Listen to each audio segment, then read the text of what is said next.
que hemos llegado a tiempo, comenzaremos la charla. Hay grandes amigos acá, profesores de la facultad, bienvenidos, excelente, gracias por estar acá. Hoy lo que vamos a hablar es el tema de contratos inteligentes llamados smart contracts. Esta va a ser la cuarta charla que vamos a dar de estos temas. Primero hablamos de derecho, economía y comportamiento. Y está buenísimo que seamos muchos profesores universitarios, porque la realidad es que ha cambiado todo el mundo jurídico de una manera tremenda. Y esto es lo que tenemos que darnos cuenta nosotros para también transmitírselo a nuestros alumnos y plantearlo, por supuesto, en tribunales. Entonces, la primera charla fue Derecho, Economía y Comportamiento. ¿Qué significa esto? Que un premio Nobel de Economía, como Daniel Kahneman, dijo, ¿sabe qué? La mayoría de las decisiones no son racionales o tienen racionalidad limitada. Primera cuestión que nos cambia sustancialmente todo lo que veníamos diciendo. Segundo tema, nos dicen, los contratos no se leen. Que esa es una verdad que todos sabíamos, pero nadie se había animado a blanquearlo y a decirlo. Pero todos sabemos en nuestro fuero íntimo que nadie lee ningún contrato, incluso nosotros. Es más, le preguntaría a los que están acá, que estamos en Zoom, ¿qué dice el contrato de Zoom? Que nosotros hemos suscrito, pues estamos acá. Y la respuesta, ¿cuál sería? No tengo ni idea, no tenemos manera de saberlo, queríamos entrar acá y bueno, ya está. ¿Ok? Entonces, para que veamos en las cuestiones reales, más allá de lo que decimos en la facultad y lo que decía el código hace 200 años, la verdad es que nadie lee los contratos. ¿Está? Y la tercera cuestión que hablábamos en su momento son las expectativas razonables, que hacia allí se apunta con el derecho para satisfacer al consumidor. Esa fue la primera charla. La segunda fue neurociencias. Neurociencias ya con cuestiones que son muy distintas de lo que nos dijeron. Ya Benjamin Libet había determinado que la mayoría de las decisiones conscientes tienen un fundamento inconsciente. ¿Qué va a implicar esto? Que se está poniendo en duda hasta dónde todas las decisiones son conscientes o no, son voluntarias o no. Luego un Antonio Damasio, cuando hablando del marcador somático, determinó que la emoción es indispensable para tomar una decisión. Sin emoción no se pueden tomar decisiones. ¿Ok? Y eso después en el neuromarketing lo relacionamos con, en la parte de neurociencia, con neuromarketing, que es justamente la cuestión referida a cómo hacen la publicidad frente a nosotros los consumidores. Y la tercera charla ya fue todavía más disruptiva, vinculada con inteligencia artificial. Procesos informáticos, algoritmos. Pues bien, ahora viene la cuarta pata de todo esto, que son los contratos inteligentes, los famosos smart contracts. La realidad es, ¿qué son estos contratos inteligentes? Y esto ya viene de algo de hace unos 30 años, cuando Nick Szabo fue el primero en hablar de contratos inteligentes. ¿Y a qué se refería? Él ponía como ejemplo algo que conocemos todos, las máquinas expendedoras de bebidas.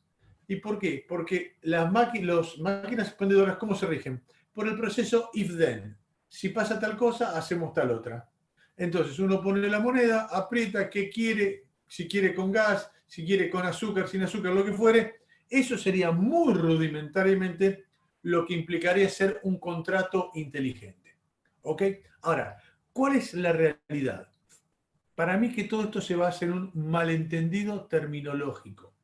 Porque la pregunta es, ¿los contratos inteligentes son contratos? ¿Son inteligentes? Y esto es lo que vamos a ir desarrollando a lo largo de esta charla. ¿Y por qué es importante esta cuestión terminológica? Porque como se explica muy bien en la ontología del lenguaje, el lenguaje crea realidades. Entonces, si nosotros son los contratos inteligentes, decimos que son contratos inteligentes, el común de la gente ¿qué va a pensar? Que son contratos y que son inteligentes. Ahora, ¿es así? Vamos a desarrollarlo ahora y vamos a ver que es muy posible que esto no sea de esta manera.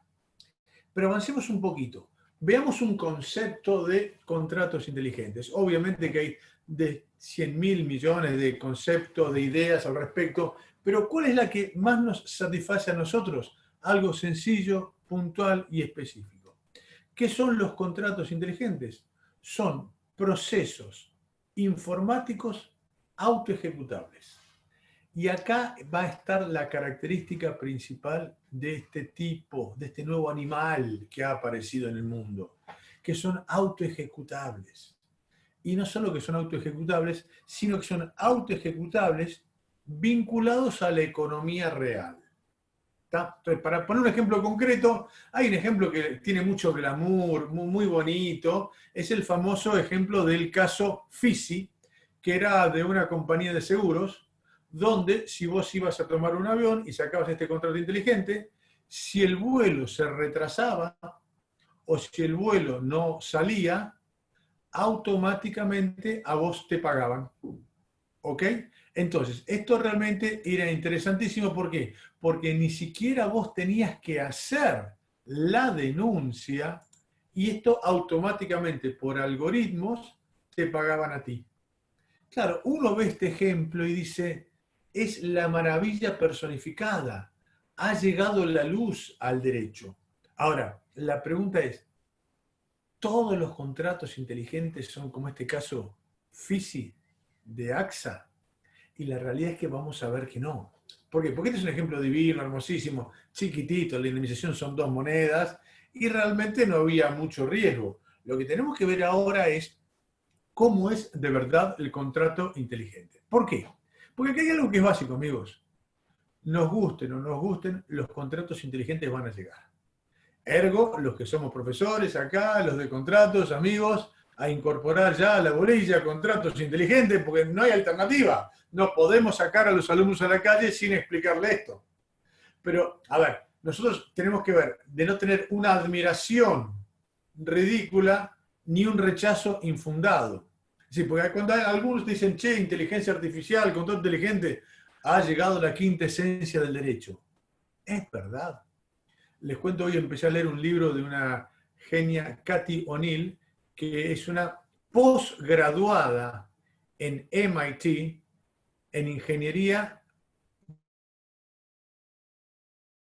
de sistemas, que el libro se llama Armas de Destrucción Matemática. Muy recomendable el libro, obviamente tiene un capítulo que habla de los seguros, así que después vamos a hablar de esto, y te explica cómo los algoritmos pueden ser un arma de destrucción masiva mucho peor que las armas que conocemos hoy.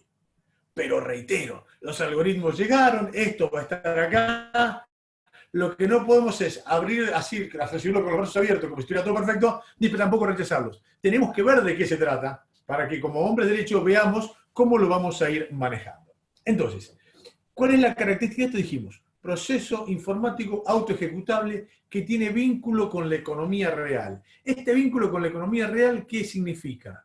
Que se va a ejecutar sin la participación de seres humanos.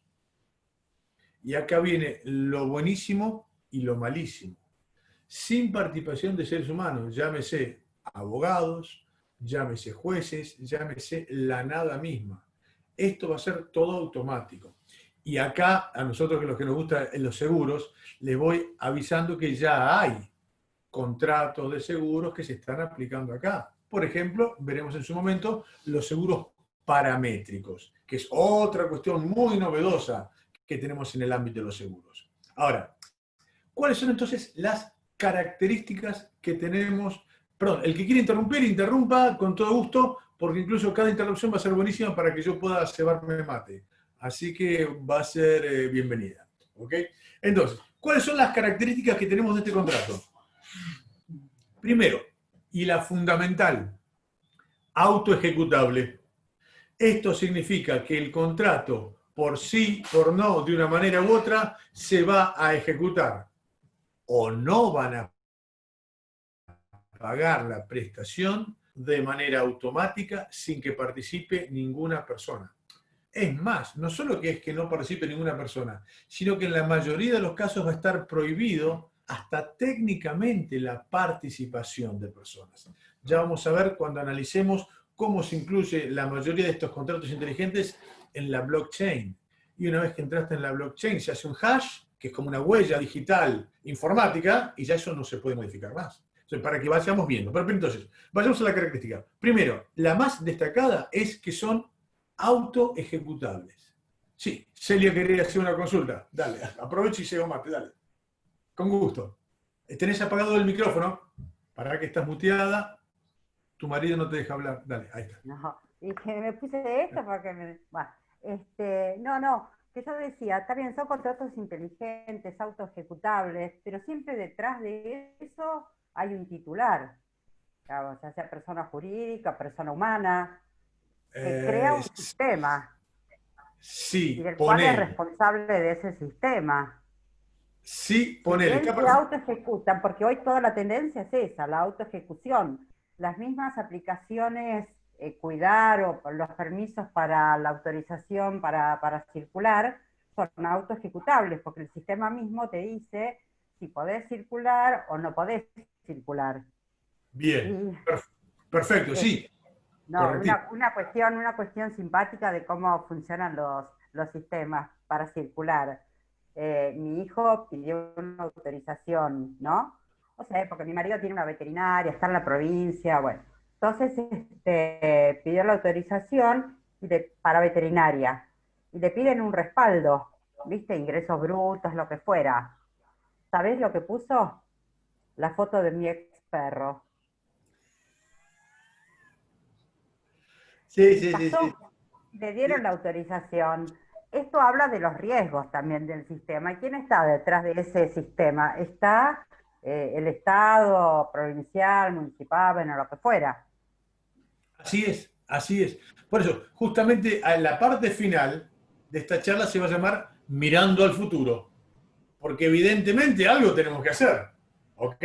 Ahora, esto es interesantísimo y lo que dice Celia, en realidad les cuento a los demás asistentes, es una intervención que fue practicada, prevista anteriormente con ella para que me haga esta pregunta, para retomar un tema que habíamos analizado en la otra charla de inteligencia artificial. ¿Por qué? Porque, a ver, amigos, los programas de derecho los tenemos que tirar todos, hacer un rollito y tirarlos. Porque ahora, en la última parte de la charla, la última charla que hicimos de inteligencia artificial, hablamos de algo a lo que apunta Celia, pero de otra manera.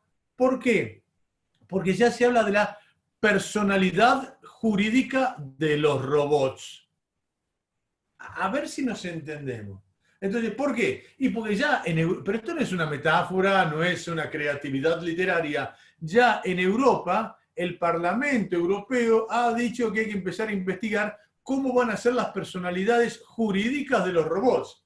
Lo que va a implicar que lo que muy bien dice Celia, si avanza lo que se está diciendo, después vamos a tener que hablar con un robot para explicarle que nos tiene que le vamos a demandar y que nos va a tener que pagar. Entonces, vos fíjate esto cómo se va ampliando. Por eso hicimos 4 charlas consecutivas, porque están todas concatenadas, todas vinculadas una con otra. Y es verdad lo que dice Celia. Bueno, en definitiva, alguien hizo esto, ¿o no?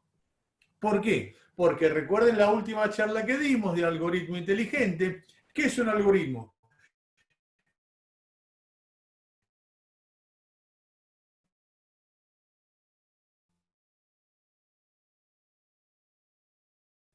Es un proceso informático. Muy bien. Ahora, esos algoritmos hoy ya son inteligentes. Entonces, ¿qué va a significar que hay un algoritmo inteligente? Va a implicar que ese algoritmo va a tener autoaprendizaje. Entonces, lo que bien plantea Celia, que hay un contrato que alguien estableció, pero recordemos que cuando hay algoritmos inteligentes hay autoaprendizaje y como que se independizan. Como... Pero, Waldo, Sí, quería también hacer un aporte.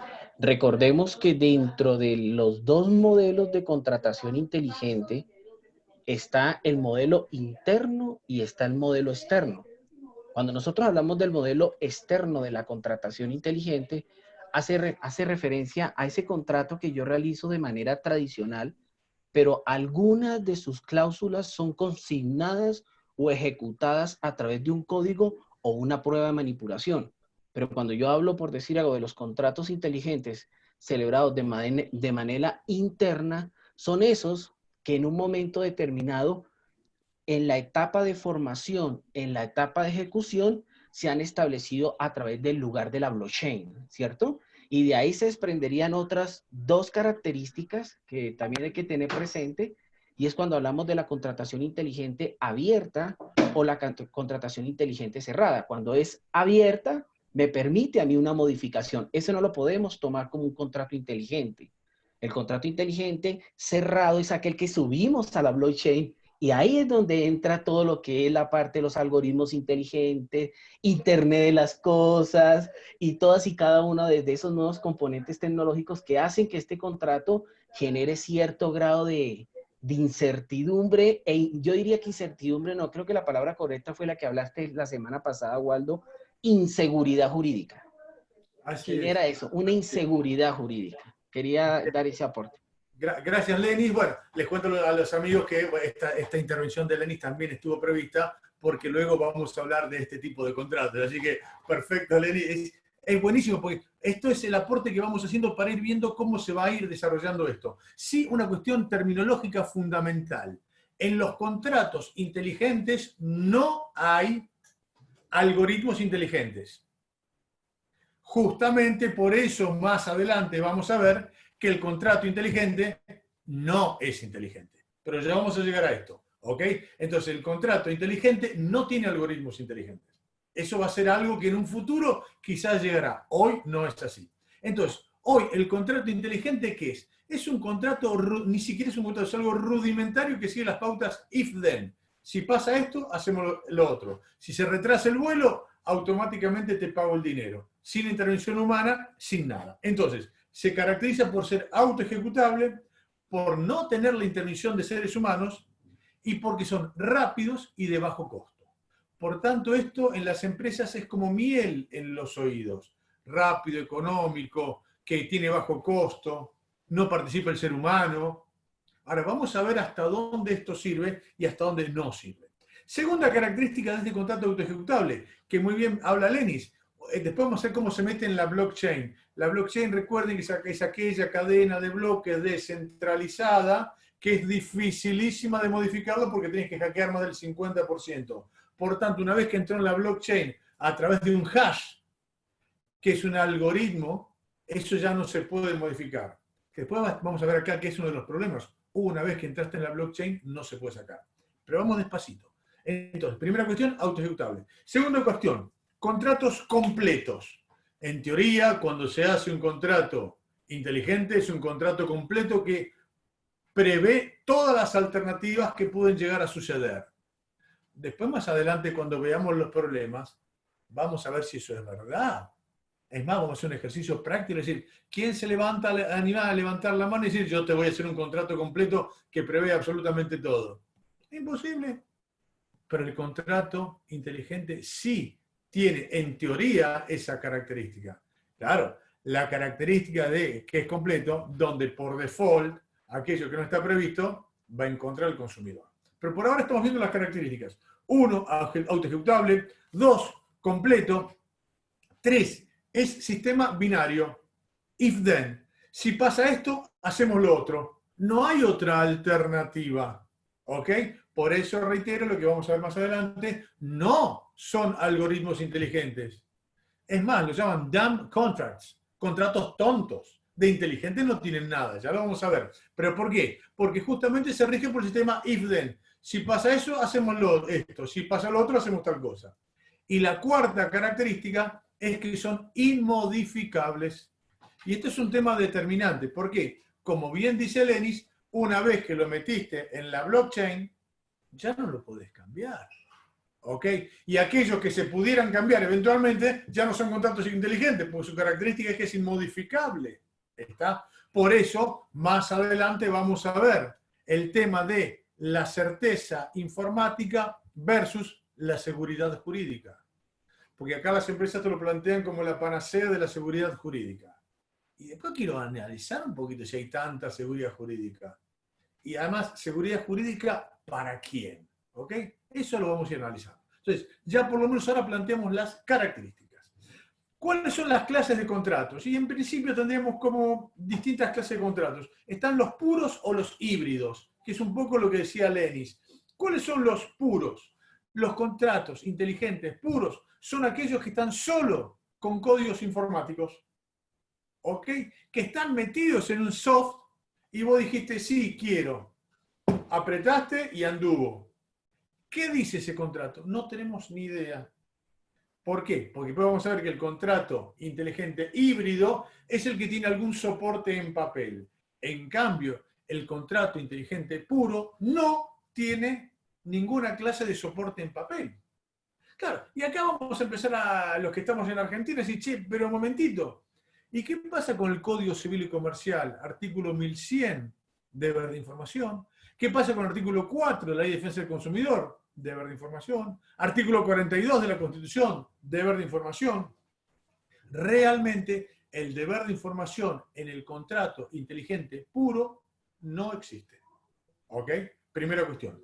Ahora, ¿qué pasa con el contrato inteligente híbrido? El contrato inteligente híbrido es aquel que nosotros podemos llegar a tener con un soporte en papel. Nosotros escribimos ahora un libro muy aburrido que se llama Contratos, Neurociencias e Inteligencia Artificial. Y en el capítulo de contratos inteligentes, ¿qué hicimos? Pusimos un contrato inteligente. Y ahí te pusimos cómo son las instrucciones informáticas, que son como cualquier instrucción informática de un software. Entonces la cuestión es, esas instrucciones informáticas que hizo un informático, ¿cómo la traducís vos a un contrato? Y acá viene la gran pregunta. Cuando el contrato dice, si pasa esto, hacemos lo otro. ¿Cómo haces vos para llevarlo del lenguaje informático al lenguaje natural, que es el que tiene soporte de papel? Eso lo vamos a ver prontamente cuando analicemos justamente los problemas que tenemos. Y después tenemos como otra clase de contratos, los contratos inteligentes independientes y los subordinados. ¿Cuál es el contrato inteligente independiente? Si pasa tal cosa, hago tal otra. En cambio, el subordinado es aquel que necesita la información de otro lugar. Como puede ser, por ejemplo, un oráculo. ¿Qué es un oráculo?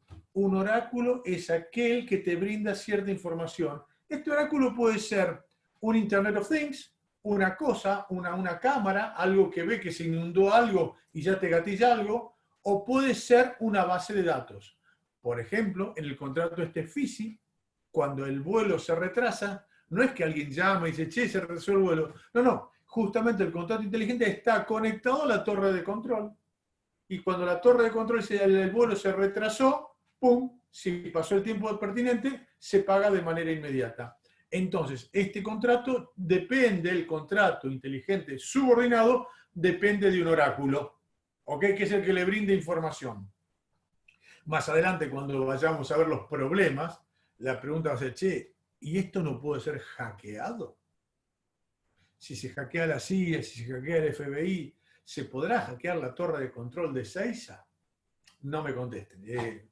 Más o menos nos imaginamos la respuesta. Por eso tenemos que ver hasta dónde esta certeza que parecería ser maravillosa, quizás no lo es tanto. Entonces, vamos ahora a lo concreto. Los contratos inteligentes, ¿son contratos? ¿Son inteligentes? Bien, la cuestión es la siguiente. A ver, yo tengo una idea muy loca que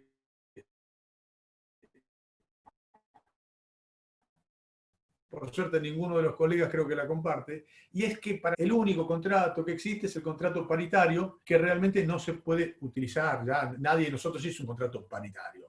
Queda después el contrato de adhesión, que para mí no es un contrato, sino que es un formulario de adhesión, y después nos queda el contrato de consumo, que tampoco es un contrato de consumo, es un vínculo de consumo. Pero después, si tenemos tiempo, lo analizaremos. A lo que voy es, ponele que seguimos la tradición de hablar de contratos como lo hace la doctrina seria.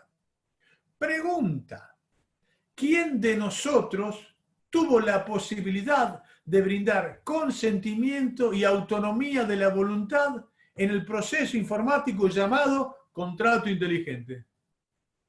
Ni de casualidad. Entonces acá viene la doble vulnerabilidad. La primera vulnerabilidad que vos tenés es ser consumidor.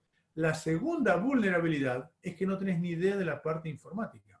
Entonces, la primera cuestión es, para mí no es en absoluto un contrato, sino que es apenas un proceso informático que lo podemos llegar a vincular con los vínculos de consumo, con las limitaciones legales que tenemos al respecto. Eso después, si tenemos tiempo, lo veremos. Entonces, primera cuestión, para mí no son contratos. Y segundo, ¿son inteligentes? En absoluto. ¿Por qué? Y acá sí volvemos a lo que dijimos antes. El contrato inteligente no tiene algoritmos inteligentes. Tan solo tiene algoritmos que siguen el algoritmo, es el proceso if-then. Si pasa eso, hacemos lo otro. Por tanto, se los llama dumb contracts, contratos tontos, no tienen nada inteligente.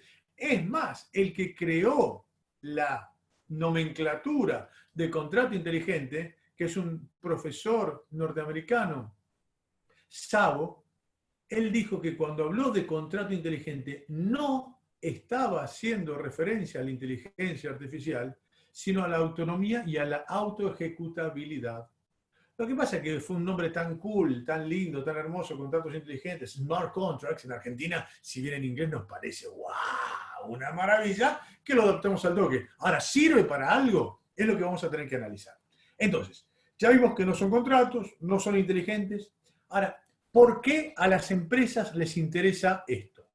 Y a ver, tiene algunas ventajas que son realmente, desde el punto de vista de la empresa, geniales. Primera ventaja, que es la principal, autoejecutabilidad. ¿Qué significa autoejecutabilidad?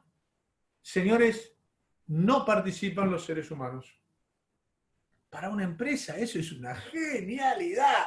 No solo tenés un consumidor que tenés una simetría total y absoluta, sino que ese consumidor no va a tener un abogado y no va a tener la participación de un juez. En mi barrio dirían cazar en el zoológico. ¿Ok? ¿Por qué? Porque evidentemente estos contratos lo van a hacer las propias empresas. ¿Tá? Por eso al final vamos a charlar de cómo hacemos mirando al futuro para que esto se pueda aplicar, porque reitero, se va a aplicar sin ninguna duda. Lo que tenemos que ver es cómo se va a aplicar y de qué manera. Entonces, ¿qué otras ventajas tiene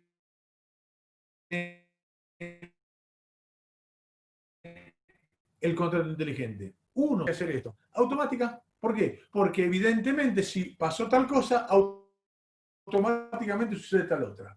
Ahora, esta rapidez es algo buenísimo.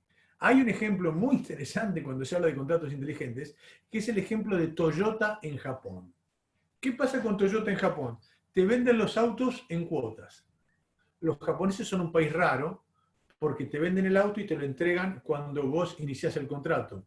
No en Argentina, que te lo entregan 6 años después, ¿no es cierto? Es una cosa rara, los japoneses, a vos te dan el auto primero, como en cualquier país desarrollado, no como en Argentina el plan de ahorro previo. Pero no importa, te dan el auto y te dicen, mira, vos tenés tantas cuotas para ir pagando. Muy bien. ¿Qué dice el contrato inteligente?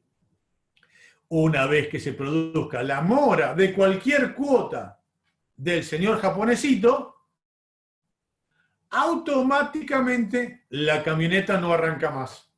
¿Cómo? ¿Sí? Si vos entras en mora, es autoejecutable. Se detuvo el motor de la camioneta, nunca más lo podés llegar a arrancar. Hasta que vos pagues y el blockchain le dé la información. ¿Por qué? Porque todas las computadoras que tienen, todos los que tienen computadoras, Internet of Things, ¿qué son los Internet of Things? Son aquellos dispositivos que tienen conexión a Internet. Entonces, desde Toyota Central le dicen, che, Waldo sobrino está en mora. Automáticamente salta el contrato inteligente y te detiene la camioneta. No la puedes arrancar. Que nadie maneja y sin intervención de seres humanos que diga, che, ahora Waldo pagó, entonces sí puede arrancar la camioneta. ¿Está? Entonces, el contrato inteligente puede ser la mejor de las maravillas o la peor de tus pesadillas. Porque imaginen los contratos inteligentes de Toyota en Argentina, cuando vos ponele débito automático en tu tarjeta de crédito, y la tarjeta de crédito no se puso de acuerdo con el banco para hacerle la transferencia. Vos no estás en mora y no hay manera técnica de que estés en mora. Pero si tu tarjeta de crédito no le paga a la financiera de Toyota, la financiera de Toyota le avisa a la computadora de Toyota y la computadora de Toyota te detuvo tu auto. A pesar de que vos no estés en mora o que hayas pagado y hubo un problema en la conexión para informarle que habías pagado. Entonces, fíjense que lo que en la mera teoría puede parecer espectacular, cuando lleguemos a la práctica vamos a ver que puede tener sus problemas. Entonces, primera característica, rapidez. Segunda característica, económico. La verdad, claro, es recontra económico, porque la réplica de este contrato, una vez que hiciste uno, después haces miles y miles de contratos para toda la gente. Es una maravilla. Tercera característica, ventajas desde el punto de vista de la empresa. La inflexibilidad. A ver, esto es el sumum del famoso contrato de adhesión, tómalo o déjalo. O lo aceptás o no lo aceptás. No vamos a estar cambiando un proceso informático porque a vos no te gusta lo que dice el contrato, que a veces ni siquiera lo leíste. ¿Ok? Entonces, la inflexibilidad es tremenda. Cuarta característica, como dijimos antes, es un contrato completo. En teoría, todo lo que figura ahí, hecho por la parte de informática, prevé todas las alternativas que pueden llegar a existir. Yo me pregunto si el contrato de Toyota previó la pandemia. A ver si hay tan completitud de los contratos. ¿Será así? ¿No será así? Ya lo vamos a ver. Sexta característica, y esto es una maravilla para las empresas. No participación de los jueces. ¿Cómo? No participan los jueces. ¿Por qué? Porque no solo es autoejecutable, sino que es autoejecutable en la economía real. Lo que va a implicar que si alguien dijo, che, vos me tenés que pagar tal cosa y no me la pagaste, está autorizado ese soft para sacarte la plata de tu propia cuenta corriente. ¿Se entiende? ¿Y acá qué juez participa? Ninguno. Ninguno. Entonces acá vamos a ir viendo hacia dónde estamos apuntando. Así que vamos a tener contratos de consumidores donde no participan los jueces. Exactamente. Y después viene la otra característica. Tampoco participan los abogados. ¿Por qué? Y si es tómalo o déjalo, usted tiene que suscribir esto, hágalo así. Entonces tampoco va a haber asesoramiento de abogados para los consumidores. Otra característica, la supralegalidad. ¿Qué es la supralegalidad? Sencillo, todas las normas son el contrato. Por eso Lawrence Lessig hace tiempo, también un doctrinario informático, dijo, code is law, el código es la ley, ¿o no? Si está todo ahí. Y se autoejecuta sin participación del juez. Entonces, vos fíjate, la autoejecutabilidad implica supralegalidad. Code is law, lo que figura en ese contrato informático es todo lo que va a haber para regirse. Obviamente, las empresas hablan de la seguridad jurídica. Y la seguridad jurídica, en mi criterio, es perspectiva de futuro con justicia. Previsibilidad con justicia. Porque si no tienes justicia, ¿de qué sirve la seguridad jurídica? ¿Ok? Entonces ya vamos a ver las críticas. Entonces, estas son las ventajas que tienen las empresas. Muy bien. Ahora, vamos a ver cuáles son los problemas. Y para hablar de los problemas, voy a aprovechar a la doctora Virginia Andrés, que hace 20 años escribió un libro con el amigo Carlos Bersi, e hizo una cita que me pareció una maravilla y la tengo metida en la cabeza y la retiro en todos los libros.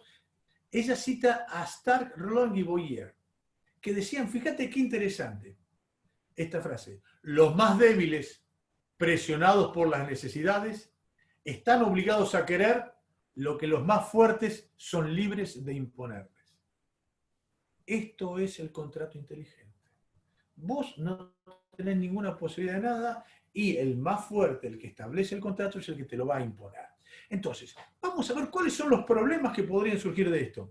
Primero, la no flexibilidad.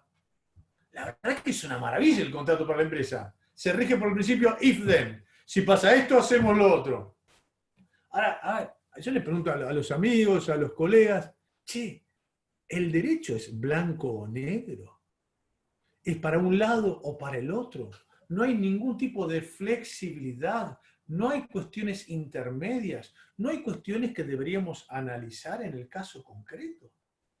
Y esto es lo que nos tenemos que preguntar. Esta no flexibilidad, que es una maravilla para las empresas, puede ser el peor de los escenarios para el consumidor. ¿Por qué? Porque no se analiza absolutamente nada. Acá aparece un alumno del 2007. Hola Jorge, un placer. Entonces, esta inflexibilidad es lo peor que nos puede pasar.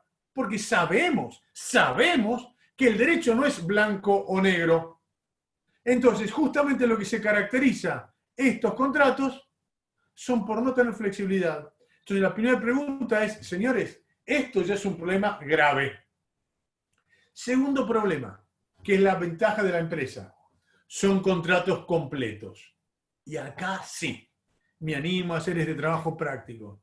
¿Hay alguno de los asistentes que se anime a decir, que alguna vez ha hecho un contrato absolutamente completo que prevé todo lo que pueda llegar a pasar en el mundo? Coma, encima estando en Argentina, que Argentina es el monumento a la teoría de la imprevisión. En Argentina lo insólito es normal. Se creen que podemos prever absolutamente todo. Pero además, esto no lo digo yo. Un premio Nobel de Economía, Oliver Hart, del año 2016, ¿cuál fue el trabajo por el cual ganó el premio Nobel? Los contratos incompletos. A ver, un premio Nobel de Economía dice lo que nosotros sabemos ya intuitivamente desde siempre. No existe el contrato completo. Y este premio Nobel te dice justamente, los contratos no son completos. Ahora, si vos haces un contrato que siempre tiene que tener una solución y lo querés hacer completo, ¿cuál va a ser la última orden que va a tener el contrato? Ante la duda, en favor de la empresa. ¿Recuerdan ustedes esa cosa horrible que tiene nuestro Código Civil y Comercial del 2015, la famosa norma de clausura, que Carlos Gersi la criticaba tanto? Clausura. Bueno, si no hay ningún factor de atribución, aplicamos la responsabilidad subjetiva. Ese es volver un poco más atrás del Código Napoleón todavía, ya que estamos para criticar el código. Pero vos fíjate, ¿qué va a ser la norma de clausura de un contrato inteligente hecho por una empresa? Ante la duda que suceda algo no previsto, señor, va a tener razón la empresa. Por lo tanto, esta completud es imposible de que sea real. A ver, ¿cómo analizás el caso fortuito y la fuerza mayor? Si es un proceso if-then. Si pasa esto, hacemos lo otro. Justamente se caracteriza porque no tiene esa flexibilidad y es absolutamente completo. Otro de los problemas, y esto sí es muy importante porque es tan básico, tan obvio, es la cuestión de lo que es el lenguaje informático y el lenguaje natural. Bien decía Lenis que hay contratos inteligentes que son contratos puros. Los contratos inteligentes puros son solamente adentro del software. ¿Y cómo es esto? Y se puede hacer, pero yo creo que lo hacemos seguidamente nosotros. ¿Quién de ustedes alguna vez ha comprado algo a través de Internet? Y usted clique y dice, I agree. Estoy de acuerdo. ¿Está de acuerdo con qué? Ah, no sé, no le importa, estoy de acuerdo. ¿Ok? ¿Por qué? Porque queremos esa prestación, ese bien. A este me hace acordar a Luca Proda. No sé lo que quiero, pero lo quiero ya. Bueno, eso le pasa al consumidor real. Era un filósofo Luca Proda. ¿Ok? Cuando, reitero, ¿cuáles son las problemáticas que tenemos nosotros de estar en Zoom? Yo no tengo la menor idea, pero me imaginaría que esta conferencia la está grabando Zoom, mañana la vende y los derechos lo cobra Zoom. Y yo podré decir algo, no, porque dice I agree. Yo estuve de acuerdo con eso. Con un contrato que jamás leí. ¿Se entiende? Por eso tenemos estas cuatro patas de derecho, economía y comportamiento, neurociencia, inteligencia artificial y contratos inteligentes. Van los cuatro de la mano.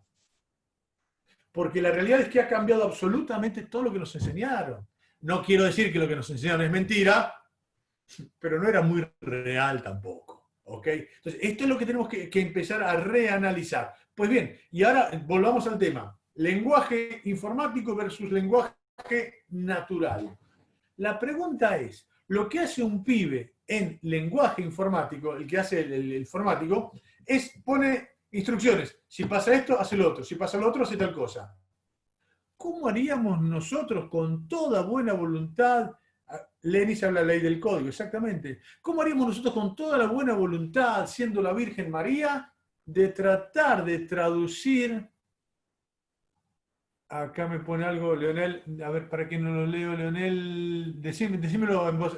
No, ¿qué tal, Waldo? ¿Cómo estás? No quería interrumpirte a viva voz, pero de paso se va a sumar. Comentaba que hoy, hace minutos, llegó un mail de Uber avisando a los usuarios que supuestamente, voluntariamente y por cuestiones de seguridad, se pueden grabar las conversaciones que vos mantengas con el conductor durante tu traslado. Y que te quedes tranquilo porque esas conversaciones quedarán encriptadas. Obvio, más bien. Nadie se va a enterar, ¿no? Está loco, ¿qué se van a enterar? Que solo se van a encriptar.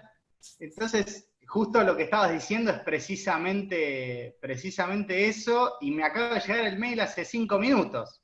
Tal vez sponsoreado por vos, no sé. Acá alguien me dice, son la AFI, y claro, sin ninguna duda. Es más, leyendo ese libro buenísimo de Cathy O'Neil, te dice, y hablando de autos y todo, dice, muchachos, hoy nosotros tenemos Internet of Things en el auto, hoy por hoy es voluntario.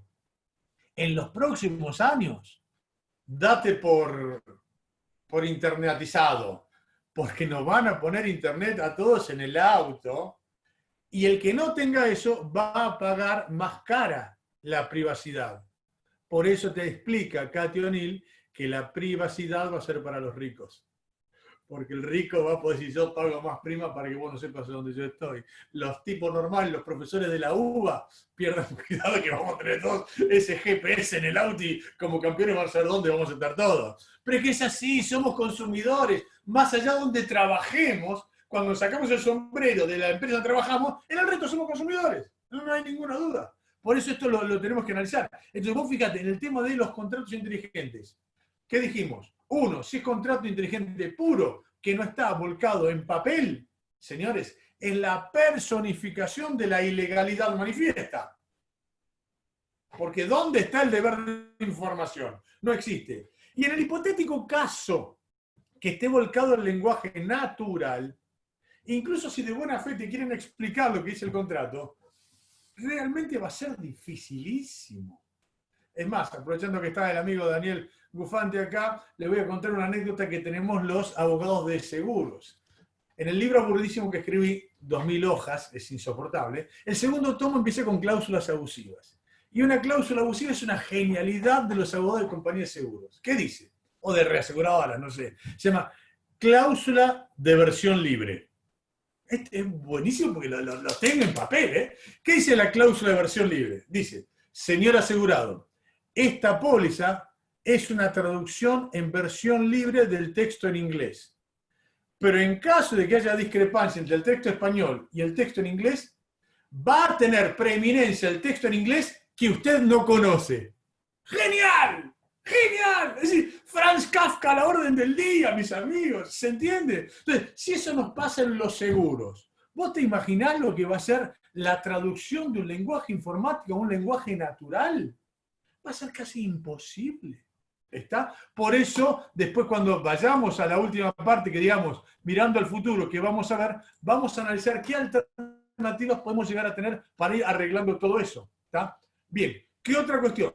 Otro problema, no intervención de los jueces. Y acá sí, mis amigos, yo creo que, ¿por qué? Porque la realidad, ¿cuál es? Una vez que el contrato entra en blockchain, ya nadie lo puede tocar. Ni siquiera la propia empresa, menos los jueces.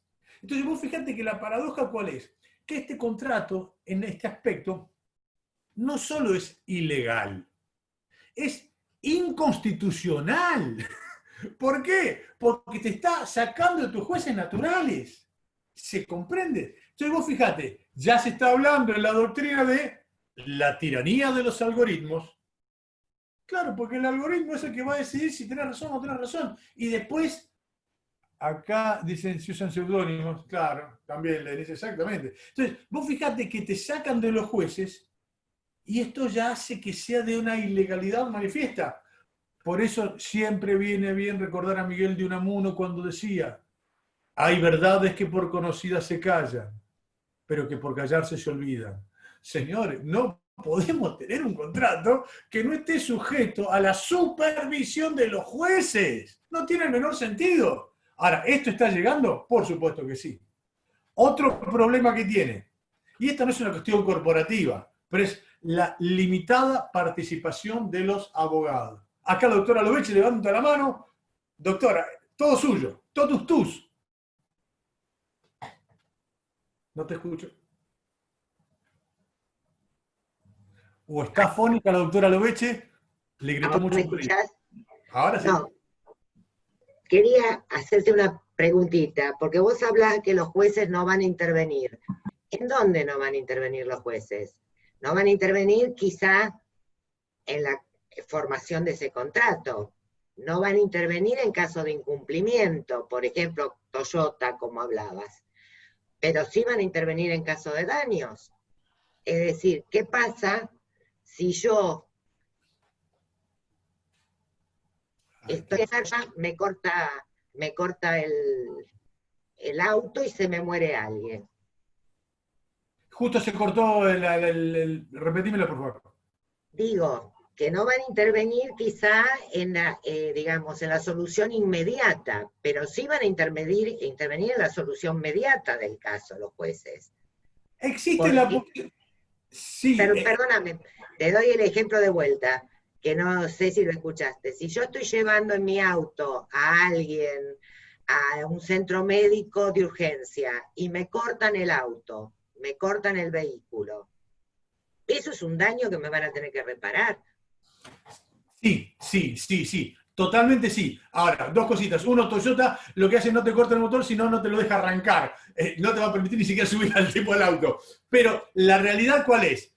Que, a ver, el Código Civil, algunas cosas buenas tiene, vamos a ser honestos, y una es la prevención del daño.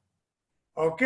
Entonces, el consumidor va a tener un juicio hermosísimo de 10 años para que le devuelvan o le indemnicen o lo que fuere. Justamente esta problemática es la negación de la prevención del daño. ¿Está? ¿Por qué? Porque la ejecución es automática, es decir, la intervención en la economía real, sacando dinero de una cuenta y pasándola a la otra, se hace sin intervención del juez. Entonces lo que vamos a tener que hacer después, una vez que nos sacaron el dinero, que nos cortaron la camioneta, o cuando nos dieron la prestación, vamos a tener que hacer todo un juicio que va a durar 10 años. Entonces, este es el tema, por eso después al final hablamos mirando al futuro cómo podemos llegar a solucionarlo. Pero esto es algo importante lo que dice Graciela, porque justamente la participación del juez, que siempre puede llegar, pero va a llegar tarde, mal y nunca. ¿Está? Entonces, la otra característica es la no participación de los abogados. Esto sí es muy importante para los amigos de otros países como Lenis, porque les comentamos que Argentina es un país bastante original. Algunas cosas buenas hicimos normativamente. En el año 1613 se dictó un bando, que era una resolución administrativa, donde en la ciudad de Buenos Aires se prohibieron a los abogados. ¿Y qué decía esa resolución? Los abogados facen entuertos. Y justo ese año venían abogados de Chuquisaca para Buenos Aires, los detuvieron en Córdoba y los mandaron de vuelta a su ciudad, porque si llegaban a Buenos Aires iban a quedar presos. ¿Tá? Así que durante 10 años Buenos Aires fue feliz. ¿Tá? Parece que el contrato inteligente pretende lo mismo. ¿Por qué? Porque hace que el contrato se realice sin la intervención de abogados.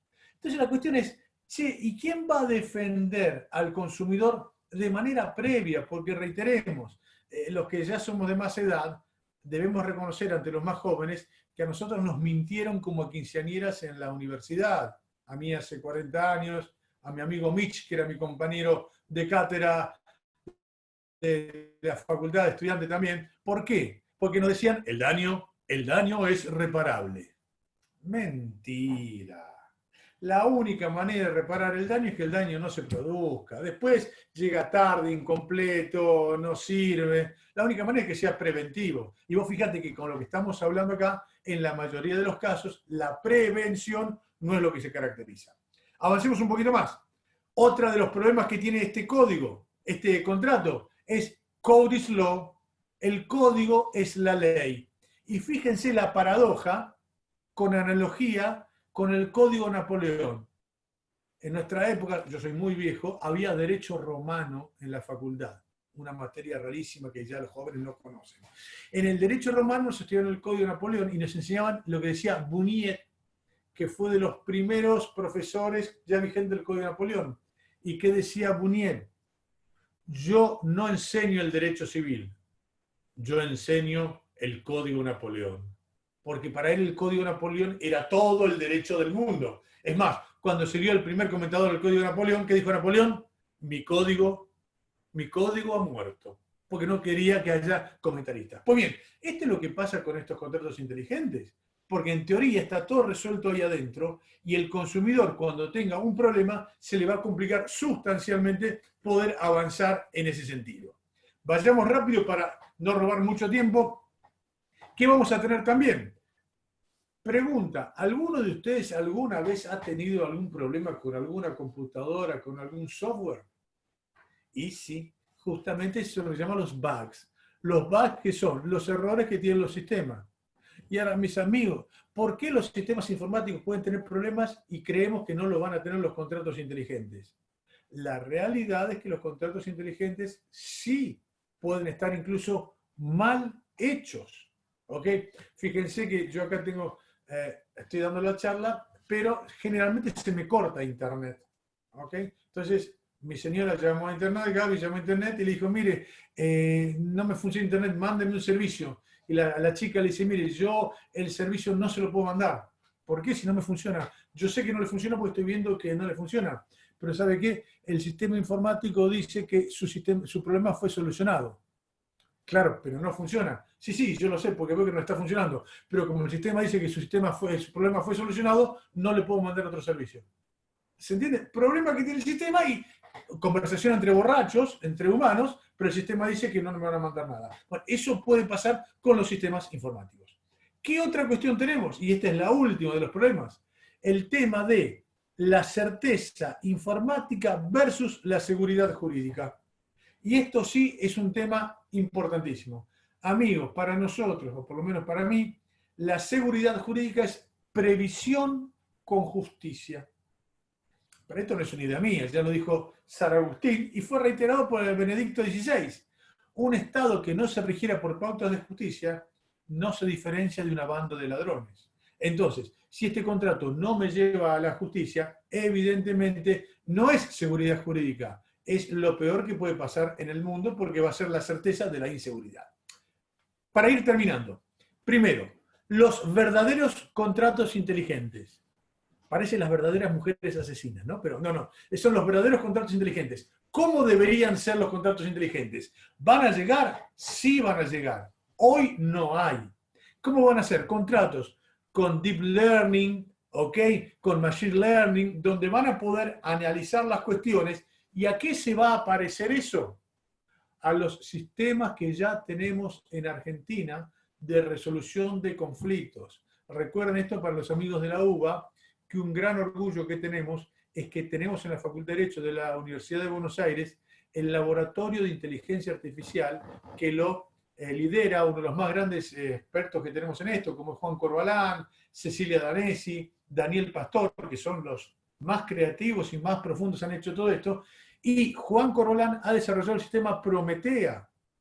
Este sistema Prometea es un sistema justamente para colaborar con la justicia y ya tiene como maneras para ir avanzando en el dictado de sentencias. Tan bueno es este sistema hecho en la Universidad de Buenos Aires, que fue estudiado y elogiado en MIT, en Harvard, en la Sorbona. No solo eso, en Colombia lo acaba de adoptar a través del nombre Pretoria. El viernes participé en esa, ahí está, la Corte Constitucional lo utiliza con el nombre de Pretoria. Pues bien, el sistema Pretoria que utiliza la Corte Constitucional de Colombia es el sistema que hemos hecho en Argentina, Prometea, ¿ok? Pero ese sí tiene inteligencia artificial, ese sí puede analizar lo que está bien, lo que está mal y cómo ir analizándolo. No es el momento ahora de la inteligencia artificial, pero eso sí va a ser un contrato inteligente cuando tenga deep learning, machine learning y pueda avanzar en esas cuestiones. ¿Ok? Sí, es para acciones de tutela, exacto. Lenny, Claro, Waldo, perdón, sí. te interrumpo. Es que aquí la mayoría de los estudiosos aquí en Colombia del tema, y por eso me parecía muy curioso, tienen esa imprecisión técnica. Y es que ellos dicen, confunden la autoejecutabilidad, ¿cierto?, con la inteligencia. Nada que ver. Claro, entonces, en ese orden de ideas, aquí tendríamos que precisar mejor. Obvio, si el contrato no piensa por sí mismo, sino que se ejecuta, no es inteligente. Y ahí está el error técnico que se está viendo en Colombia y se ha replicado y replicado cuando se hacen los estudios, por decir algo, de la evolución contractual, ¿cierto? El primer contrato tradicional, después vienen los famosos contratación web, perdón, electrónica, contratación web, contratos de smart contract, hasta que llegamos nosotros a la contratación que se hace a través de inteligencia artificial. Pero me parece bastante curioso y por eso es que tenía esa confusión. Y es cierto, voy a tener que hablar con mis colegas acá, investigadores yo trabajo en una universidad, y decirle, ve, aquí tenemos una imprecisión técnica. Exacto, por eso empezamos hablando del malentendido terminológico. Claro, el contrato inteligente no es contrato y no es inteligente. Tiene un nombre con mucho glamour, muy cool, muy bonito, pero en realidad no tiene nada que ver con eso. ¿Ok? Y ahora para ir cerrando, ¿qué decir? Mirando al futuro. Porque acá reitero, no podemos tener un rechazo de piel para todo esto porque no nos gusta. Eso va a llegar. Esto es crónica de una muerte anunciada. ¿Van a llegar los contratos inteligentes? Por supuesto que sí, amigos, nos guste, no nos guste, no somos nadie, nosotros nos van a pasar por arriba. Ahora, ¿qué tendríamos que hacer nosotros como gente de derecho para tratar de que no haya tanto abuso? Primero, y haciendo acá una analogía con Daniel de la Superintendencia de Seguro de la Nación, ¿qué deberíamos tener? Contratos aprobados. Se debería establecer un organismo del Estado que sea aquel que te apruebe los contratos inteligentes. ¿Por qué? Porque va a ser la única manera en que vos vas a poder ver qué dice el código informático de ese contrato y ver si cuando te lo pasan al lenguaje natural hay una correlación entre lo que dice el sistema y lo que dice el contrato. Porque válidamente el sistema informático puede decir una cosa y lo que a vos te muestran en papel puede decir otra. ¿Y cómo sabes si es verdad o no? No tenés manera. Entonces, la primera cuestión sería que todos los contratos inteligentes tienen que estar aprobados por el Estado. Segundo, tendría que haber un registro de contratos. ¿Qué significaría esto? Sencillo, que los contratos tendrían que estar aprobados, registrados y numerados. Eso va a implicar que, sencillamente, una vez que está aprobado, todo, acá me dicen contratación internacional, podría ser una orden internacional, podría serlo también, por supuesto. Pero esto tiene que estar analizado previamente, porque reitero, es fundamental la prevención. Entonces, primero, organismo del Estado. Segundo, registrado. Tercero, botón de pánico. ¿Y qué es el botón de pánico? No es una película de zombies ni nada por el estilo. El botón de pánico se utiliza para esto como una metáfora. ¿Para qué? Para que cuando vos sos consumidor y está produciéndose la ejecución de un contrato que te va a destrozar injustificadamente, con ese botón de pánico se suspende la ejecución. Sería una especie de medida autosatisfactiva de suspensión de cumplimiento erróneo. ¿Ok? Entonces, de esa manera vos podés lograr que se deje de ejecutar algo que está produciendo un daño tremendo. Obviamente que habría que dar una contragarantía, todo muy bien, pero a ver, esta es otra cuestión muy importante. Con esto que yo estoy planteando, le estoy quitando la esencia al contrato inteligente. Porque el contrato inteligente, al ser autoejecutable y no tener participación humana, todo lo que estamos planteando nosotros iría en contra de ese contrato inteligente. Pero creo que es la única alternativa para tratar de defender a la gente más vulnerable como somos nosotros. La cuarta cuestión sería que tendría que haber todo aquel que tenga contrato inteligente, además de estar registrado, tendría que tener una garantía o un seguro de caución o un seguro de responsabilidad civil, justamente para llegar a lo que muy bien planteaba Celia al principio. Esa pregunta que arreglamos que me ibas a hacer, Celia. Claro, ¿por qué? Porque justamente el tipo que te mete un contrato inteligente dice, dale que vas y total, acá no pasa nada. No. Tenemos que tratar de prevenir el daño. Y si se produce lo que nos enseñaba Carlos Gersi, la crisis del sistema, es decir, que no funciona la prevención, ahí sí tenemos que ver con el tema de la indemnización. Pero para que la indemnización sea real, ojo que estamos a las puertas que los robots tengan personería. ¿Ok? No es un chiste, es una realidad. Entonces ahí tendríamos que tener contratos de seguros y contratos de caución como para que esto sea muy claro. Y la última, y que es indispensable, es una obviedad, pero no hay ninguna duda, es que siempre exista acceso a la justicia. ¿Por qué? Porque recuerdo que una vez que esto se mete en el blockchain, es una manera dificilísima de retrotraer los efectos, porque se hace un hash y eso es inmodificable. Entonces, lo que tendría que tener todo contrato inteligente es necesariamente tener la posibilidad, a través de una medida autosatisfactiva, cautelar o como quieran llamarle, que se suspendan los efectos para que el daño no se siga produciendo. Entonces, y esto ya para ir cerrando, los contratos inteligentes realmente van a llegar, no son ni contratos inteligentes, pero no importa, eso, el proceso informático autoejecutable va a llegar, no podemos oponernos a ello, pero sí lo que podemos llegar a hacer es un control de daños. Ver cómo hacer para que no le produzca tanto daño a los más vulnerables. Y para ir cerrando, muy recomendable este libro de Cathy O'Neill de algoritmos que se llama Armas de Destrucción Matemática, cuando te explica cómo muchas empresas, incluso compañías de seguros, han sido sancionadas en Estados Unidos. Allstate es una de ellas, donde tenía un sistema de algoritmos que te ponía el precio de acuerdo a la debilidad contractual que tiene la persona. ¿Por qué? Porque por inteligencia artificial ellos saben si vos sos propenso a pedir más cotizaciones en otro lado, sí o no. Por eso el 1121 que dice que el precio de un contrato nunca puede ser abusivo, es una tontería. Obviamente que puede ser abusivo como tantas cosas. Entonces, para ir cerrando, ojo que estos contratos inteligentes también van a tener este algoritmo que utiliza Allstate, o por ejemplo hay una universidad privada allá en Estados Unidos, la Universidad de Phoenix, que es la universidad privada para... ¿La universidad privada para qué? Para la gente que tiene poca plata. Entonces, ellos engañan, y está acreditado, Obama las sancionó porque tenían algoritmos para estafar a la gente de menores recursos, los más vulnerables. Eso se hacía todo a través de algoritmos inteligentes.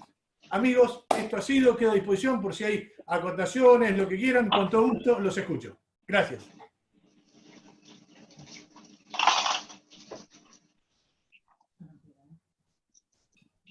¿Alguna pregunta tiene alguien? Se durmieron la mitad, ya sé. Ya veo.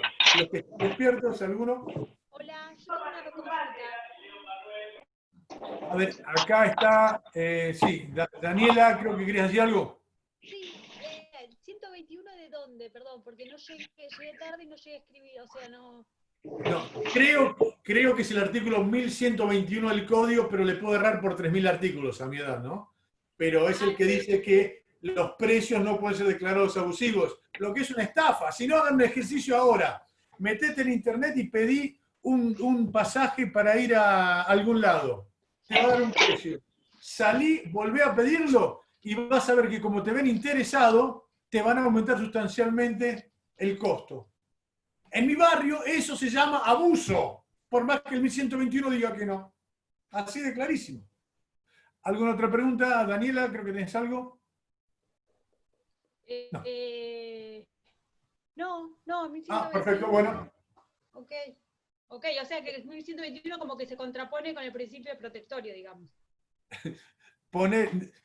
¿Cómo que no? Se opone total y absolutamente, no te quepa la menor duda. Absolutamente, sí, Daniela. Waldo, fui alumno tuyo en el 2007. Lo lamento, pido disculpas. Te pido disculpas. Mantenés la misma frescura y calidez. Es un placer escucharte. Un honor estar en esta sala con vos. Gracias. Muy amable, gracias, Jorge. Se nota que lo aprobé de casualidad, porque no aprobamos a nadie, pero Jorge, bienvenido. Y esto para los amigos, para Daniel Gufanti, los contratos inteligentes ya se están aplicando para los seguros paramétricos. Y ojo con los seguros paramétricos, que también parecen espectaculares, ahora pueden ser buenos o malos. Para los colegas, ¿qué son los seguros paramétricos? Gracias, Carlos, muy amable. ¿Qué son los seguros paramétricos? Son aquellos, ponele un seguro de agro, y vos decís, che, si yo tengo más de 10 milímetros de inundación, me van a pagar. Y te van a pagar aunque no tengas daño. Ahora, si no llega a 10 milímetros de inundación y se perdiste toda la cosecha, no te van a pagar aunque tuviste daño. Claro, visto rápidamente que te dicen, sí, esto es muy bueno, qué sé yo, porque la liquidación de seguros agrarios es complejísima, muy difícil, etc. Ahora, mis amigos, y esto sí tengámoslo muy presente, por favor, Big Data, Data Mining, cuando hablemos de seguros paramétricos, las compañías de seguros y las empresas en general tienen una data que es inconmensurable. Nosotros, el pobre gaucho de acá, supone, che, ¿lloverá o no lloverá? ¿Tendremos seca o no? Y ese es un poco lo que da el tipo. Las compañías de seguros y las empresas en general con el Big Data, hoy tienen millones, pero no es una metáfora, millones de datos que después del Big Data lo pasan por el data mining, es decir, te lo filtran y te lo utilizan para lo que necesitan. Entonces ahí podemos llegar a tener problemas graves, porque yo no sé si se cumple en todos los seguros paramétricos o si se va a cumplir con el deber de información, el deber de asesoramiento y el deber de advertencia. Información es decirle en qué significa la prestación que te van a dar. Asesoramiento, si te sirve o no te va a servir. Y el deber de advertencia, que está incluido en el artículo 1100 también, es si ese contrato que vas a hacer con el consumidor le puede causar un perjuicio o no. ¿Ok? Y fíjense que ya la jurisprudencia ha ido ampliándose. Salió hace poquito el fallo Puga de la Suprema Corte de la Provincia de Buenos Aires, que plantearon por escrito lo que venimos sosteniendo hace tiempo, que muchas veces el abogado de la compañía de seguros que defiende al asegurado en un caso de responsabilidad civil tiene intereses contrapuestos. Esto que venimos planteando nosotros hace años, hoy ya fue resuelto de manera expresa por la Suprema Corte de la Provincia de Buenos Aires. ¿Por qué? Porque recuerden que en todo juicio de responsabilidad civil, ya lo dijo la Corte Suprema hace 20 años, fallo Hessle grave, hay dos juicios en uno. Un juicio, el de la víctima contra el asegurado, pero también hay un segundo juicio, el del asegurado contra su compañía de seguros para que la compañía de seguros pague. Es muy difícil, muy compleja, de un equilibrio precario, la situación del abogado apoderado del asegurado y de la compañía cuando tiene intereses contrapuestos. Y el interés contrapuesto, por definición, ¿cuál es? Es obvio, la actualización de la suma asegurada. Entonces, acá viene la gran pregunta. Si el abogado de la compañía de seguros no plantea la actualización de la suma asegurada, al actuar con contradicción de intereses, el fallo Medina con Medina, que dijo todo el planteo que hizo el abogado en favor de la compañía es nulo. Y le aceptaron que tuviera un exceso de la suma asegurada. Pero sí, ¿alguna otra pregunta, amigos? Con gusto. Hola, ¿qué tal, Waldo? ¿Me escuchás? Gaby, con gusto, qué placer verte. Bien, estoy con el celu con algunos problemas de conectividad. Pero no, dos cositas. Primero, de lo que escuchaba, en algún momento me llevaste a lo que es secuestros prendarios. ¿Viste? Cuando decías que automáticamente el motor deja de funcionar. Bueno, con lo que se estuvo luchando y el fallo de la Corte y demás respecto de la competencia, del acceso a la justicia, de este tema, imaginémonos si automáticamente uno le pueden desconectar el auto y que esto no funcione, ¿no? Entonces, digo, para nuestra justicia parecería ser que eso está bien si lo hacemos un comparativo, digo, con secuestro prendario, donde en los casos de los consumidores, las empresas salen a hacer este secuestro sin la intervención de la otra parte, y todo lo que se discutió al respecto, ¿no? Me llevé a esa analogía y a pensar en modos automáticos sin la intervención de la justicia, o en el caso del secuestro prendario, muy acotada, y dejar sin posibilidad de decir, no, mira, yo pagué, acá hay un problema entre la tarjeta, la entidad bancaria, y no me podés venir a ejecutar a mí los daños y perjuicios respecto de esto. Y en el segundo, lo que se me ocurría era lo que tiene que ver con esto de una cuantificación sin necesidad de acceder a la justicia media automática, así como ellos te pueden automáticamente desconectar el auto. Por otro lado, digo, se podría plantear es que cuando me lo restablezcan, porque el sistema dice que pagué, todavía no participó ningún juez ni nadie, bueno, automáticamente que se deposite algo que no le quite la posibilidad de una indemnización en un juicio posterior, pero digo, algo más automatizado también para el consumidor. Por ahí no lo puedo terminar de escribir bien, mi hijo está corriendo, gritando, pero a lo que digo es, se automatiza un poco para las dos partes. Vos lo automatizás.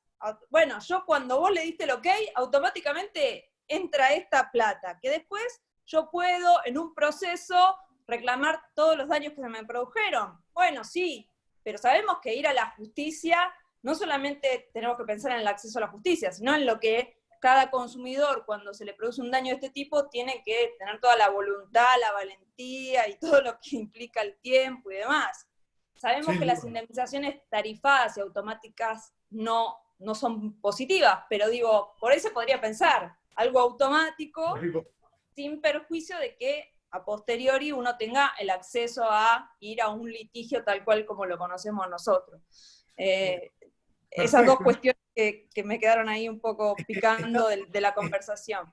Está perfecto lo que dice Gaby. A ver, ¿la realidad cuál es? Mis amigos, vamos a ser honestos intelectualmente. ¿Cuál es la madre de todas las batallas? Daño punitivo. A ver, ¿por qué creen ustedes que las compañías de seguro de Estados Unidos y de Europa pagan al día siguiente? ¿Porque son protestantes? ¿Porque son más educadas? ¿Porque son europeas? No, porque si no te pagan un daño punitivo de la hostia. Entonces lo que dice Gaby es espectacular también. Señor, si usted va a hacer un contrato inteligente y actúa de manera incorrecta, hagamos lo que explicó Carlos García hace ya 20 años. No podemos tolerar el incumplimiento eficiente.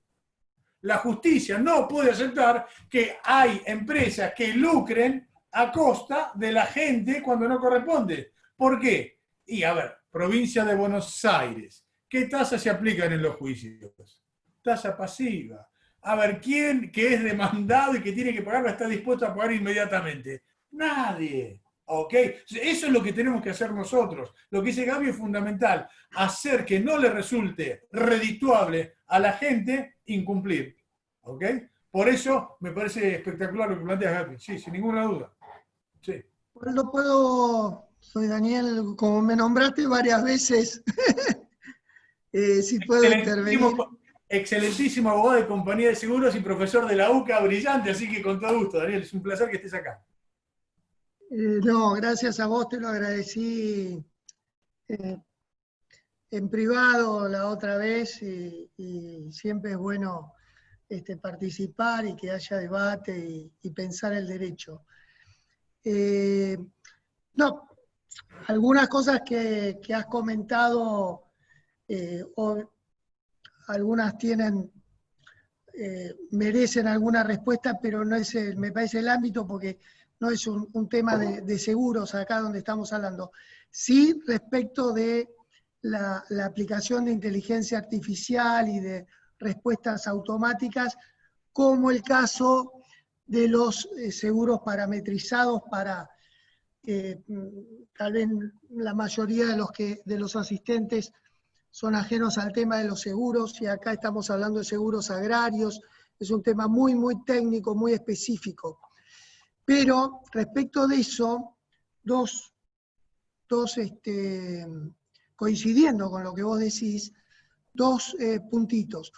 Uno es, para que se entienda, la liquidación de los siniestros de granizo, o de sequía o de inundación es muy difícil, requiere un esfuerzo de liquidación en la comprobación en el campo, en muchas hectáreas, muy difícil. Entonces se buscaba una solución técnica poniendo bases meteorológicas muy cercanas para establecer el daño en los campos, y que eso disparara una respuesta indemnizatoria inmediata. Esto para explicarlo.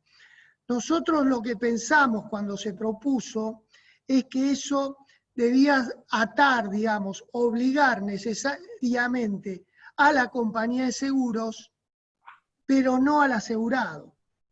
Es decir, que el asegurado podía recibir la indemnización que se liquidase en forma automática, pero que siempre tuviese una respuesta, una posibilidad de cuestionamiento de ese resultado técnico que podía ser erróneo, no por nada, sino simplemente por la aplicación de la tecnología, que puede ser que la base meteorológica diera un resultado y en la realidad era otro. Sí, eso como primera aclaración respecto de la opinión nuestra, porque participamos en consultas en la asociación y en la super sobre el tema.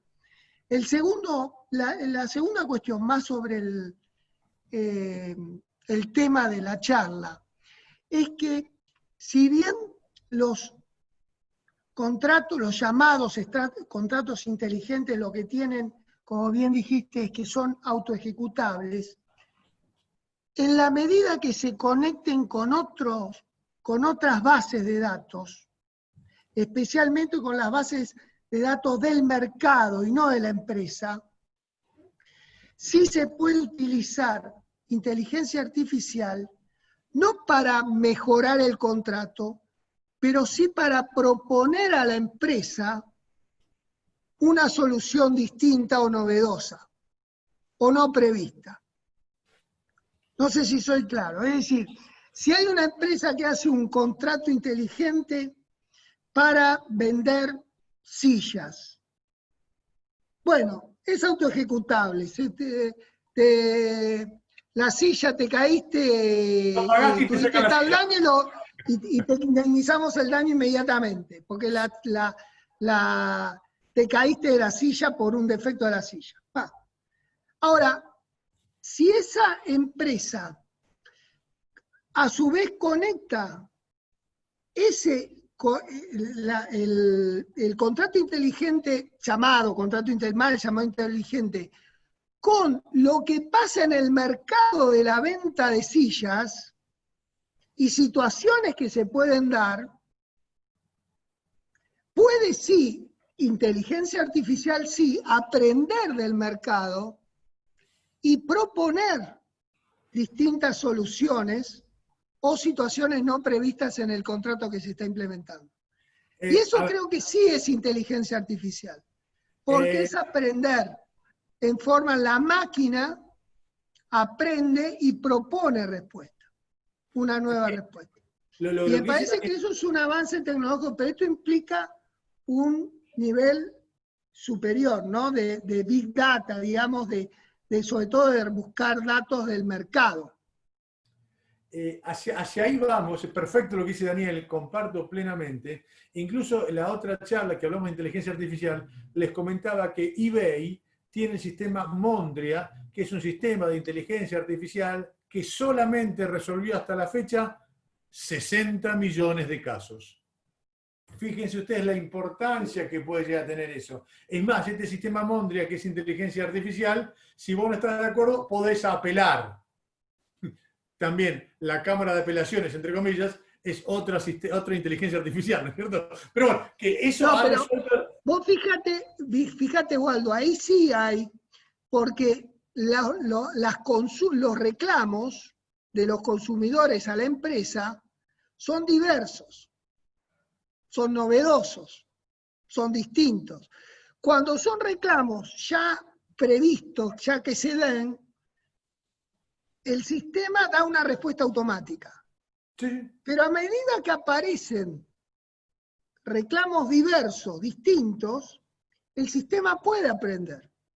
Claro. Y puede aprender en base a los reclamos diversos y en base a conexión con otra base de datos que es la Corte, en base a las respuestas judiciales que el sistema propio de la empresa todavía no había incorporado.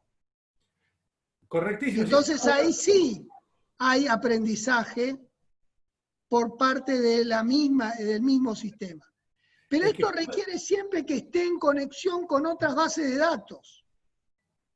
Justamente para poder aprender. Eso es lo que dice Daniel, es justamente la inteligencia artificial. Lo que tiene la inteligencia artificial, los algoritmos inteligentes, a diferencia de los algoritmos tradicionales, por algoritmo. El algoritmo, esto es lo que es importantísimo, porque, amigos, también vamos a ver lo que es el futuro. En el futuro vamos a tener muchísimos casos resueltos por inteligencia artificial. Punto. Hacia allá vamos. ¿Ok? Lo que tenemos que ver es que la inteligencia artificial sea transparente y tenga trazabilidad. Eso lo vimos en la otra charla en el caso Loomis. Porque en el caso Loomis tenés el sistema que te dicta la sentencia y dice, pibe, 15 años preso. Y el abogado dice, ¿por qué? Y porque lo dice el sistema. No. Justamente el sistema Prometea, y que se está aplicando en Colombia con el sistema Pretoria, tiene esa característica, que tiene la transparencia y la trazabilidad para que vos como abogado puedas saber cuáles son los fundamentos que se utilizaron para la condena. Eso es importantísimo. Sí, sí, exactamente. Hacia ahí vamos, Daniel, correctamente. ¿Alguna otra consulta, amigos? Perdón, Medina con Medina pasó y no llegué a notar. Si yo tuviese la memoria para decírtelo... ¿O qué se trató? Medina con Medina era un caso del abogado, este es interesantísimo, les robo un segundito porque es interesantísimo. El seguro de responsabilidad civil, y espero que no se me enoje Daniel, por concepto general no tiene límites y no tiene exclusiones. ¿Qué significa esto? Sencillo. Si se presenta una compañía de seguros ante el juzgado y dice, señor juez, mi compañía de seguros tenía un seguro de responsabilidad civil con Lionel, y no dice más nada, ¿cómo es el seguro de responsabilidad civil? Sin límites y sin exclusiones. Muy bien. ¿Qué se dijo en el caso Medina con Medina? Como existe una contradicción de intereses del abogado de la compañía de seguros respecto a su compañía de seguros y el asegurado, ¿qué determinó la Corte? La Cámara, perdón. La Cámara dijo que todo aquello que haya dicho el abogado en favor del asegurado es válido. Todo aquello que haya dicho en su perjuicio es nulo. Entonces, ¿qué tomó? ¿Qué dijo el abogado? Había un seguro de responsabilidad civil. Ok, eso lo tomo. ¿Qué dijo el abogado que perjudicaba a su propio asegurado? Que había suma asegurada, no habló que se actualizaba. Entonces, ¿qué dijo la Cámara? ¿Sabe qué? Tomo lo que dijo el abogado, el seguro de responsabilidad civil es válido. Como es nulo lo que dijo con respecto al tope, porque tenía contradicción de intereses. ¿Por qué contradicción de intereses?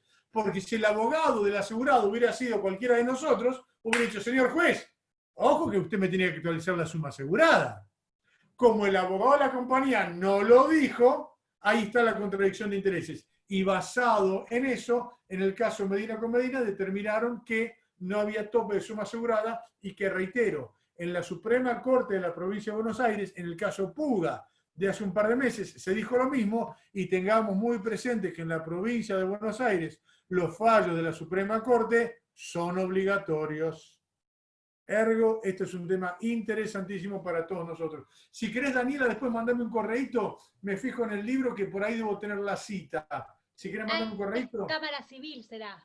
Sí, es Cámara Civil. Mandame un correíto y yo después te digo la cita, me tengo que fijar en el libro. Ah, ok. Bueno. Dale. Bueno, si me puede dar el mail. Sí, que no lo vean mis acreedores, ¿no? Pero es waldo.sobrino @WSYA, que es Waldo Sobrino y Asociados, .com.ar. Gracias. Me da un placer. ¿Alguna otra acotación, amigos? ¿Alguien que quiera plantear algo? Hola, profe, buenas tardes. Buenas tardes, Gisela, ¿cómo estás? ¿Cómo está? Bien. Mientras le iba escuchando, se me ocurría, pensé, del artículo 42 de nuestra Constitución Nacional se desprende el deber de educar para el consumo, ¿no? Y si apenas creo que ni bien la gente no comprende un contrato en papel, ¿cómo vamos a lograr que comprendan, que de hecho no lo van a hacer, un contrato inteligente, el proceso informático? Esto además es inconstitucional, o sea, no lo podemos aplicar porque es un robo, creo, prácticamente. Bienvenida a la realidad. Sí, sí. No se podría. Bueno, en este país se puede todo. Acá, a ver, estas charlas me hacen acordar una película ítalo-argentina que se llamaba De eso no se habla.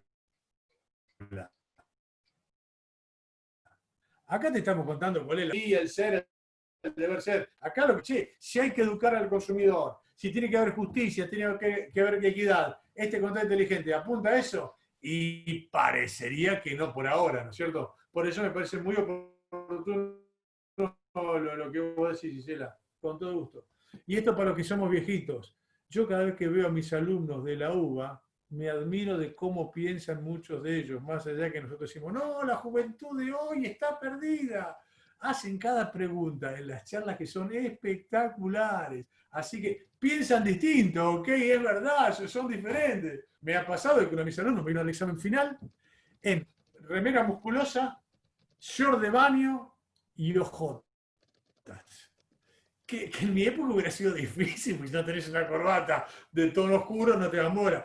Pero bueno, es así, ¿qué hice? Le tomé el examen y ¿qué le puse? 10, era un fenómeno el pibe. Mal vestido, pero sabía todo. ¿Qué le voy a hacer? Es así. Son distintos, nada más. Ni mejores ni peores. Tampoco son mejores. Son distintos, nada más. ¿Alguna otra pregunta, amigos? Waldo, te hago una pregunta. A ver, te hago una pregunta. Polémica. Contrato de seguro de auto durante la pandemia.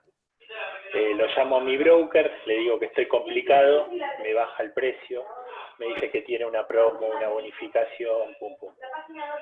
Me hace un contrato por 3 meses.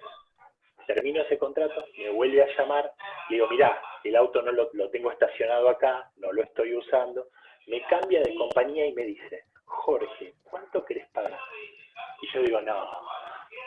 O sea, te hago la pregunta a vos para que me ilumines qué va a pasar post pandemia, porque si mi broker de seguros de extrema confianza me dice, Jorge, ¿cuánto querés pagar por el seguro de tu auto? Que tiene un valor, no tengo un auto último modelo, pero tiene un valor significativo para mi patrimonio. Entonces te hago la pregunta, ¿qué visionás vos o qué pronosticás vos según tu experiencia para las compañías de seguros post pandemia? Gracias. Gracias, Jorge, interesante. En realidad esto nos lleva a distintos temas, se explota por todos lados. A mí cuando yo era joven, era flaco, tenía pelo, me decían, la prima es el costo que asume la compañía por el riesgo. Y yo como era inocente, yo les creía. Pero me pasó lo mismo que te pasó a vos. Me llega el seguro de mi auto y me cobran 6.200 pesos por mes. Entonces mi novia me dice, che, Waldo, nos están matando. Y yo, así parece. Muy bien. Le dice, Iván, ¿cuánto sale? Digo, no sé, pero para tener una idea, llama a 123 Seguros, a ver qué onda. Me hacen un seguro y lo que me cobran 6.200, 123 me cobra 4.100. Claro, una diferencia atroz. Bueno, pero ¿cuál es la parte más interesante? Pregúntenme, ¿la compañía de seguros eran muy diferentes? Era la misma. A ver si nos entendemos. No les voy a decir que era Allianz. No lo voy a decir nunca. ¿Se entiende? Entonces, el tema de la prima es un tema, en muchos casos, especialmente en grandes riesgos, para la prima se utiliza el sistema de los 5 dígitos basculantes. Más o menos. Okay. En auto, yo no sé, las compañías siempre dicen, sí, pobre de nosotros que estamos cobrando menos prima de lo que corresponde. Pero vos haces una cotización de distintos seguros y tenés diferencias abismales. Y la realidad es que después, ¿cómo lo compensan? Como el resultado técnico les da negativo, te lo compensan con el resultado financiero. ¿Y qué es el resultado financiero? Trabajar la plata mientras no pagar los siniestros. Por eso hay muchas compañías que no son serias, que no transan nada y a otra cosa y trabajan con eso. ¿Okay? ¿Cuál sería mi sugerencia? Buscate una compañía seria, porque si vos pagás lo que querés, capaz que te llevan a liderar o una de ellas y vas a pagar lo que querés, pero vas a quemar la plata, porque no va a servir para nada. ¿Okay? Entonces ese es un tema importante para nosotros. Gracias. ¿Alguna otra consulta, amigos? Waldo, un pequeño comentario.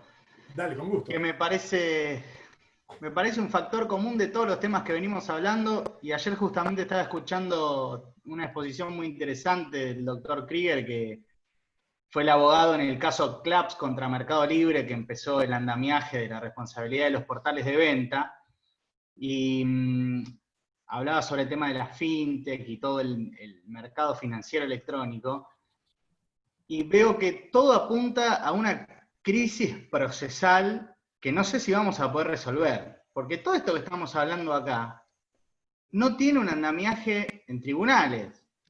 Es muy interesante el pensamiento del derecho, pero me preocupa mucho, por ejemplo, que hoy en un tribunal esté arduamente discutido el tema de la firma electrónica contra la firma digital, cuando sabemos que cotidianamente no se utiliza la firma digital, más sí la electrónica de manera habitual. Entonces tenés un cúmulo de contratos en el mercado, tenés gente que ya no quiere moverse de la casa para firmar un pagaré y contraer un préstamo. Pero a la vez ¿eso qué genera? Que las compañías financieras te digan, bueno, no lo voy a poder ejecutar, entonces se encarecen todos los costos.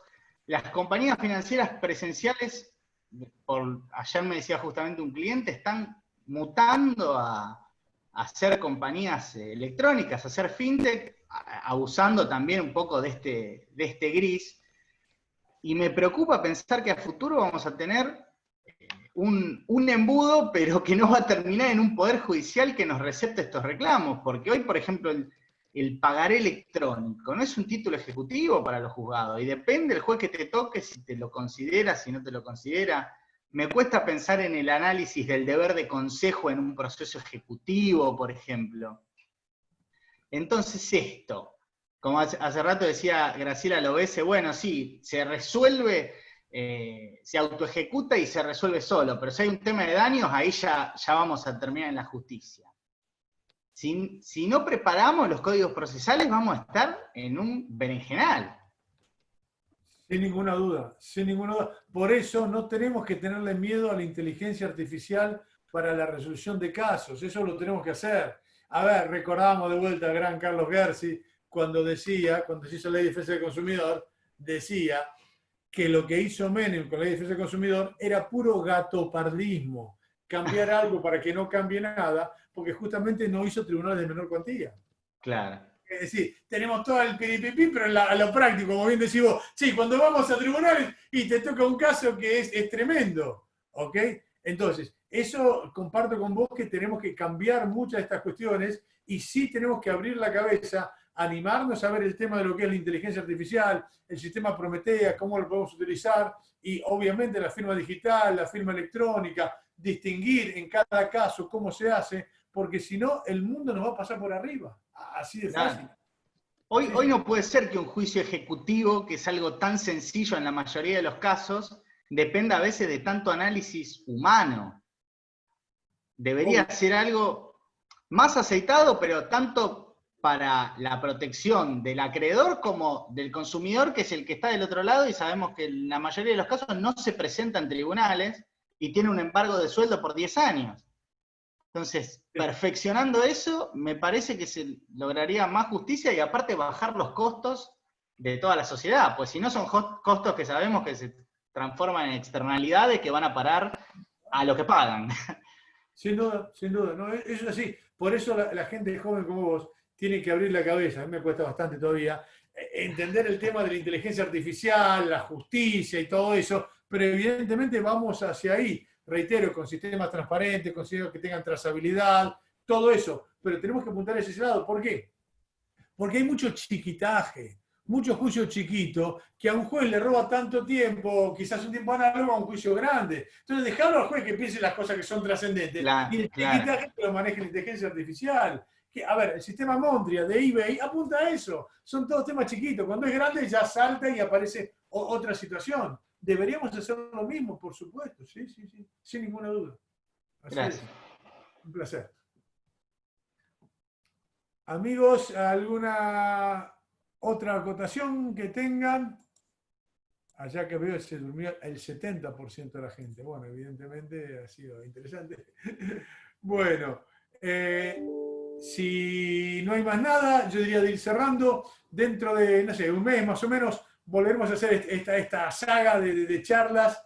Hablaremos de vuelta, vamos a hacer otra charla de Derecho Económico y Comportamiento, Neurociencia, Inteligencia Artificial. Vamos a hablar de vuelta para ir buscando y profundizando temas y analizándolo para entre todos ir buscándole la solución a todo esto.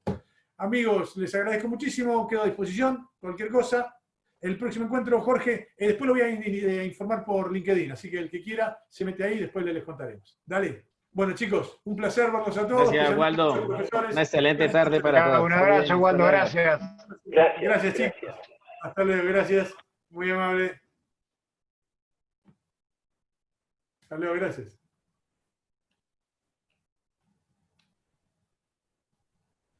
Gracias. Muy amable. Bueno, muy excelente, Waldo. Todo muy bien. Gracias por estar, un placer. Nos vemos, Mitch, gracias. Nos hablamos. Un beso, gracias, Mitch.